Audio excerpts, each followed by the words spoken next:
किसी के हाथ जोड़ने से अच्छा है, किसी के पास जाकर बैठकर रोने से अच्छा है देवाधिदेव महादेव के मंदिर में एक लोटा जल धीरे धीरे एक बेलपत्री समर्पित कर बेलपत्री की जो डंडी है बस शिवलिंग पर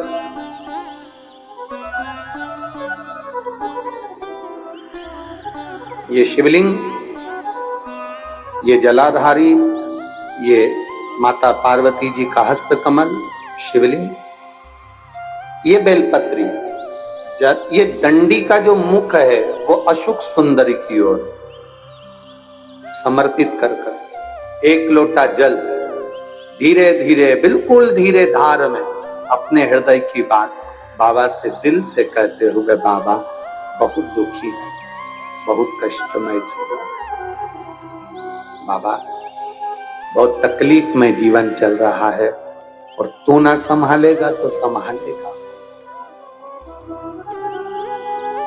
तुमेव माता च पिता तुमेव बंधु च सखा, सब कुछ तो तुमको मान लिया।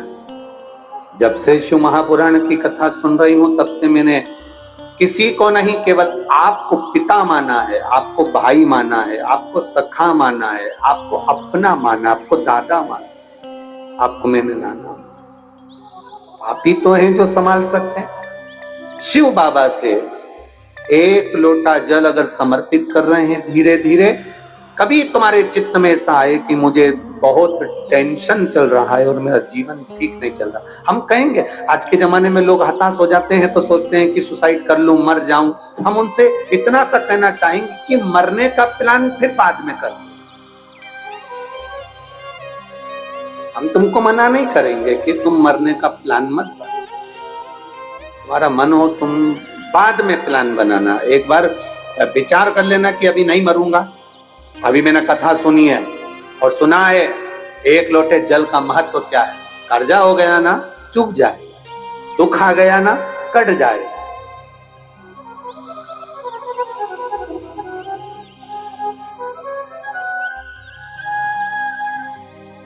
कर्जा भी हो गया तो कटेगा, मिटेगा।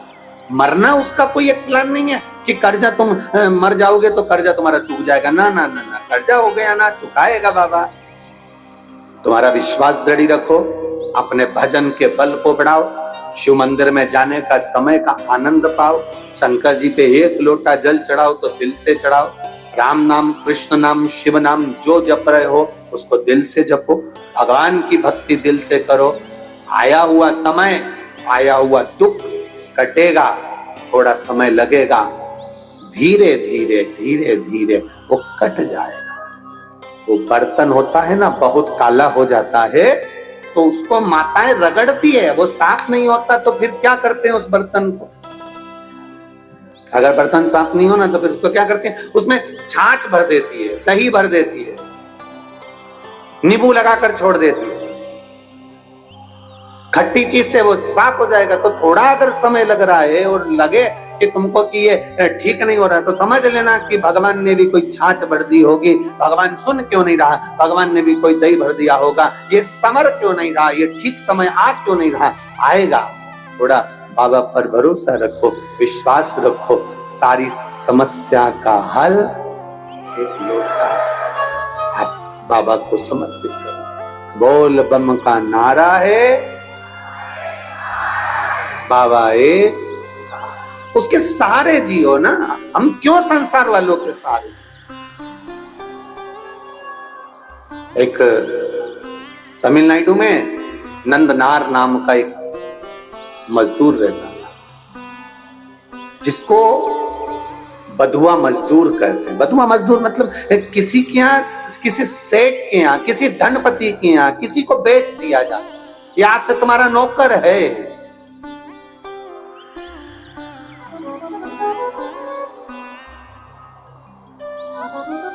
नंदनार को उसके घर वालों ने उसको दे दिया, सेठ जी ये तुम्हारा, अब तुम जानो। पैसे ले लिए, नंदनार उनके यहाँ काम करने लगा। नंदनार खेती का काम करता, मजदूरी करता, बहुत दिन भर उससे काम करवाते हो, फिर पैसा में खरीदा है तो फिर तो काम करवाएंगे। इसीलिए तो हम आप लोगों से कहते हैं लड़का लड़की की शादी करो तो पैसे से मत करो कि साहब हमने 10 लाख रुपए लूंगा, एक गाड़ी, फ्रिज, कूलर, वॉशिंग मशीन सब देना पड़ेगा, तब मैं लड़के की शादी तुम्हारे यहाँ करूंगा। मतलब तुम लड़के को बेच दिए हो। अब लड़के को तुमने अगर ससुराल वाले को बेच दिया है तो ससुराल वाले, अब तुम ये मत कहना कि तुम्हारा छोरा है, तुम्हारा बेटा है। तुमने एक गाड़ी, एक फ्रिज, एक वॉशिंग मशीन, एक इतना सोना, चेन, अंगूठी, मोबाइल, पर्स, इसके चक्कर में तुमने अपने लड़के को लड़की वालों को दे दिया। अब तुम ये छोड़ दो कि लड़का तुम्हारा है। अब वो तुमको पापा जी भले कहले, पर तुम्हारा सम्मान नहीं करेगा, सम्मान वो अपने ससुर का करेगा। क्योंकि 10 लाख की गाड़ी, एक फ्रिज, एक वॉशिंग मशीन, एक 2 जोड़ कपड़े में तुमने बेच दिया। अब बेच दिया तो वो आदर उनका करेगा। आपको बोलेगा पापा, उनको बोलेगा पापा जी। आपको बोलेगा मम्मी, उनको बोलेगा मम्मी जी। बोलना पड़ेगा क्योंकि जगदम्बा वहीं खड़ी है। नहीं बोलेगा तो ये चंद्र घंटा घंटा बजा दे। बोलना पड़ेगा, खरीदा है। घर में बहू लेकर आना, कार वाली कभी मत लाना, संस्कार वाली लेकर आ जाना। कार वाली बहू मत लाना बाबा, संस्कार वाली लेकर आना।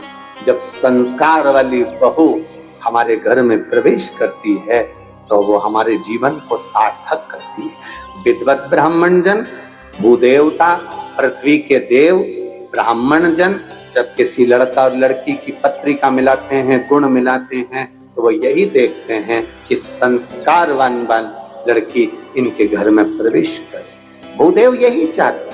ब्राह्मण यही पूजन पाठ के माध्यम से आपको वर प्रदान करते हैं। ब्राह्मण देवता आपको ये वर देने का प्रयास करते हैं कि आपके घर में सुख समृद्धि, सुख शांति, वैभव, प्रतिष्ठा सब बनी रही। ये भूदेव का एक आनंद है, ये ब्राह्मण देव का एक आनंद है।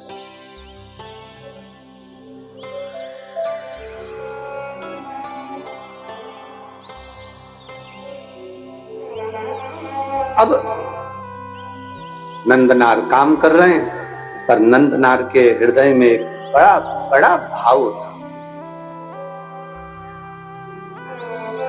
नंदनार जिस सेठ जी क्या काम करते थे उस गांव से 25 किलोमीटर दूर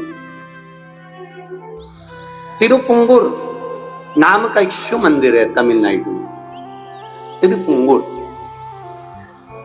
25 किलोमीटर दूर था वो मंदिर।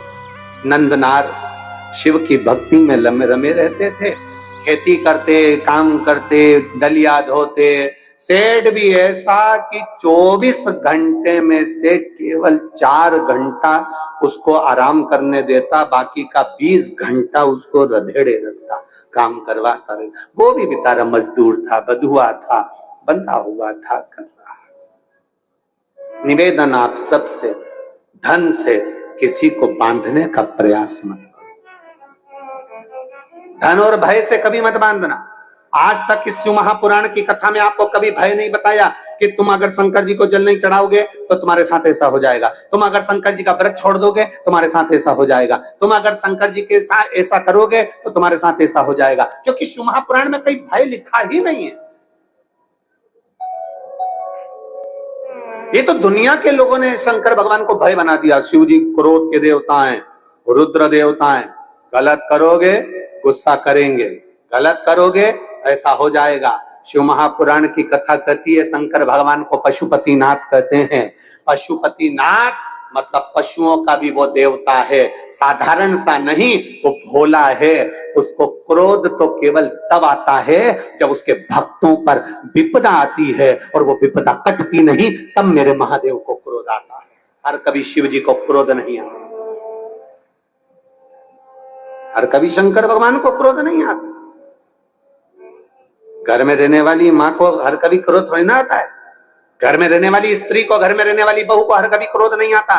जब देवरानी जेठानी में क्रोध कब आएगा? देवरानी जेठानी की झगड़ा होगा तो गुस्सा नहीं आएगी, पति की बात होगी तो झगड़ा नहीं, क्रोध नहीं आएगा। देवरानी जेठानी में लड़ाई होती है केवल औलाद के चक्कर में, बच्चों के चक्कर में। जब अपने पुत्र की बारी आती है और बच्चे के साथ अगर कोई बात हो, अगर जेठानी ने डांट दिया, देवरानी ने कुछ कह दिया, किसी ने कुछ कह दिया, मोहल्ले के लोगों ने कुछ कह दिया, बच्चों के चक्कर में, जब घर की बहू, घर की दादी, घर का बुजुर्ग, घर का बड़ा अपने बच्चों के चक्कर में क्रोध कर सकता है, तो मेरा महादेव भी अपने भक्तों के चक्कर में क्रोध कर सकता है। जब उसके बच्चों को चोट पहुंचे, उसके हृदय को चोट पहुंचे।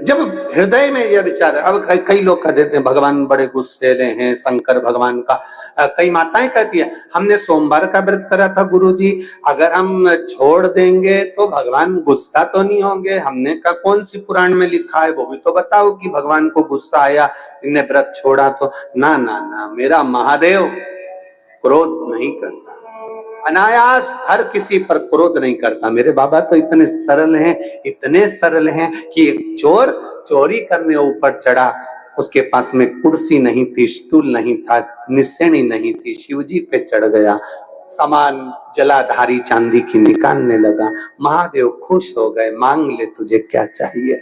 वो चक्कर खा के नीचे गिर गया, मैं तो चोटा चोर।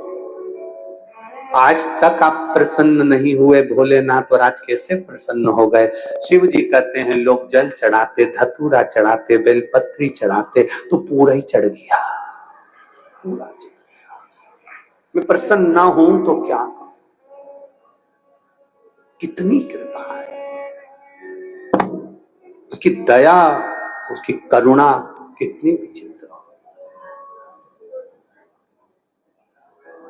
हो जाता है। कभी कभी ऐसा भाव प्रकट हो जाता है, कभी कभी। वो करुणा ना करेगा तो कौन करेगा? वो करुणा ना करे, वो कृपा ना करे तो कौन कृपा?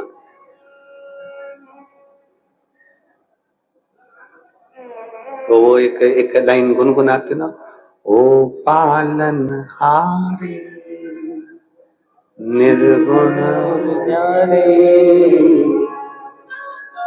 तेरे बिना हमारा कोई नहीं। ओ पालन हारे निर्गुण प्यारे, तुमरे बिना मेरा कोई नहीं। हमारी उलझन सुलझाओ भगवान, तुमरे बिना हमारा कोई नहीं। तुमरे बिना हमारा कोनो नहीं, तुमरे बिना हमारा ओ पालनहारे निर्गुण और न्यारे, तुमरे बिना हमारा कोई नहीं। हमरी उलझन सुलझाओ भगवान, तुमरे बिना हमारा कौन है तेरे से? लाखों के दुखड़े जो तू हर गया डमरू वाले, तो मेरे दुखड़ों को देखकर क्यों डर गया डमरू। एक पत्र आया है, देखिए बड़ा भाव से किसी ने लिखा, बड़ा